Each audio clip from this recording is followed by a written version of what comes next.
last season it was as a slice of humble pie, right? What were the big takeaways from that first season in the Big 12?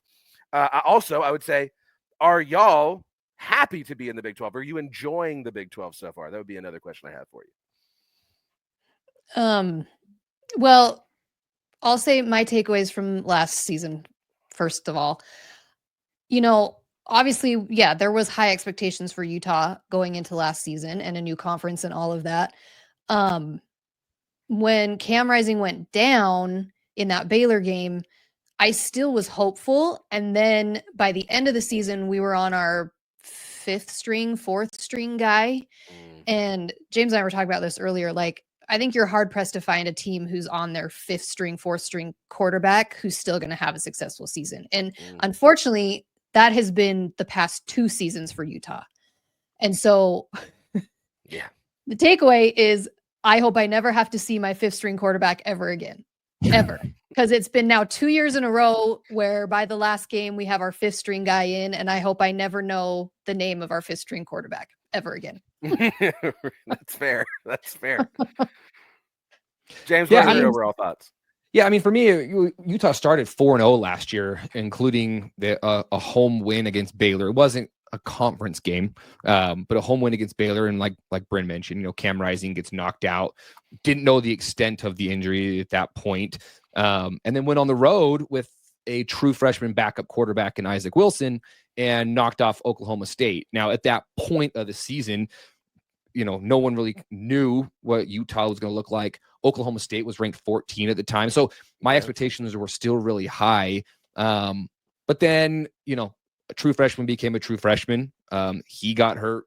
Next backup got hurt. And then, you're going to your 4th string. So it that's just kind of like Bryn said, that's the way that the last 2 seasons have gone. Joining the Big 12, I don't think it happened in a way that anyone was overly thrilled about. I mean, honestly, I don't think that any Utah fan was, looking forward to joining the Big 12. Now that we're in it, I've really enjoyed other fan bases. I enjoy their passion of football. That is one thing over the Pac-12, right? Like the Pac-12, there's a million things going on. Yeah, okay, you've got USC and you've got Oregon. You've got these different things, and they love their team. But man, you get into Texas, it is a different animal. Oklahoma, it's just a different level of love of the sport, and my love of the sport, kind of marries with that. So I enjoy those relationships and the rivalries that are building. What college football is going to look like in the future, I don't know, but I think I'm going to really enjoy this season more than I did last year, and it's really fun seeing new teams come into Rice-Eccles Stadium. That was one thing when we joined the Pac-12 that was awesome. It was like, hey, we get UCLA and Oregon and Washington and Oregon State. We get those guys to come in. And then now it's going to be, hey, we get, Virginia Tech and Cincinnati and Houston and Baylor and TCU again. Like that rivalry that we had with TCU can come back. And so I am excited about that as long as Utah stays healthy, and I never know even maybe the 3rd string quarterback's name, because we've seen our 5th string quarterback. I don't think most people know their name of their 3rd string quarterback, and I've seen my 5th string quarterback twice. So yeah. Hey, but those are that's what college football is all about, right? I still go back to the Cheez-It Bowl, TCU rolling out our 4th string quarterback who didn't have the use of one of his feet. The announcers literally say in the middle of the game, chef's kiss, beautiful. Like, right? What? I love this sport. The sport's so dumb.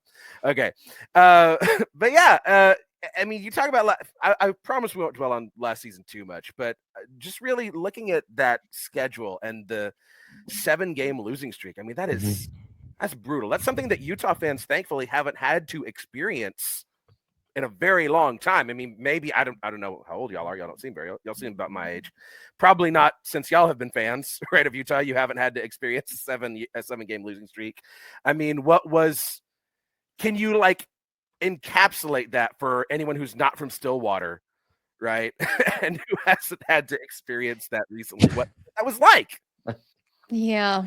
I mean, again, we did have such high hopes. I'm not going to lie. We had really high hopes for last season. a lot of that was all on Cam Rising, because the year before we hadn't had him the whole season, and the year had been rough that last year in the Pac-12. And so then it was like, okay, new conference, we're getting him back. And then he goes out in that Baylor game and everything deflated, but it's like James said, there was still the hope. And then as it went along, it was so deflating, and it was really disappointing. And to be quite honest, I do feel like, at least for me personally, I didn't let myself get to know the Big 12 teams as much as if I had been super excited about, you know what I mean? Like, That's right. Yeah. as you're going along and you keep losing, it was kind of like, okay, I just want this season to be over. Yeah. And so truthfully, I don't think I paid as much attention to the Big 12 teams as I would have if I'd been a lot more hyped about it. So I am going to go into this season a lot more like, I want to get to know the teams.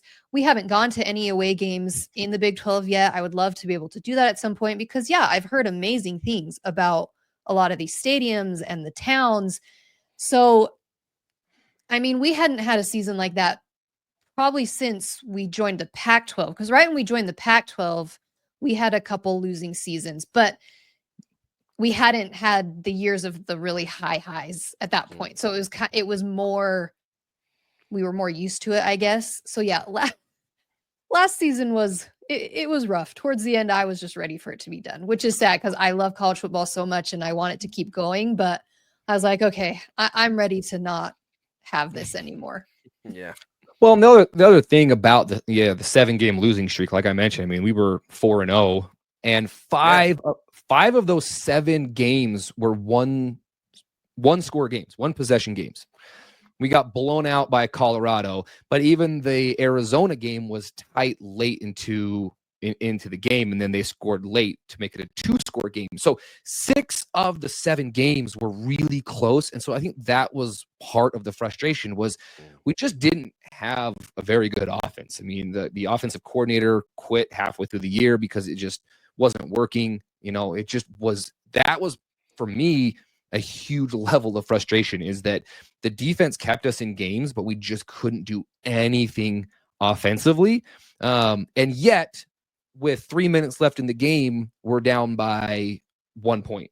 Or, you know, in the case of Iowa State, we were winning, right? And then they scored very, very late. So there was just so many games like that. And that's, you know, that's kind of the beauty of college football, is that you just don't know. But traditionally, Utah has pulled those games out. And so this last year was really rough. Glad it's in the rearview mirror and that we can kind of move forward. But you know, that's college football, and I don't think I've never had a season like that. I mean, you talked about like the 94, maybe before 1994, when, you know, I was a kid not really paying attention, but since, you know, the 2000s and the Urban Meyer years and then Kyle Whittingham years, we've never had anything like this before.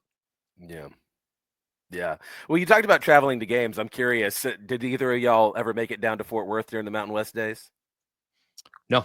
Have not been. We got to make it happen. Okay. Hey, next time y'all are on the schedule, come down. I'll show you a good time. We'll show you a good time at Fort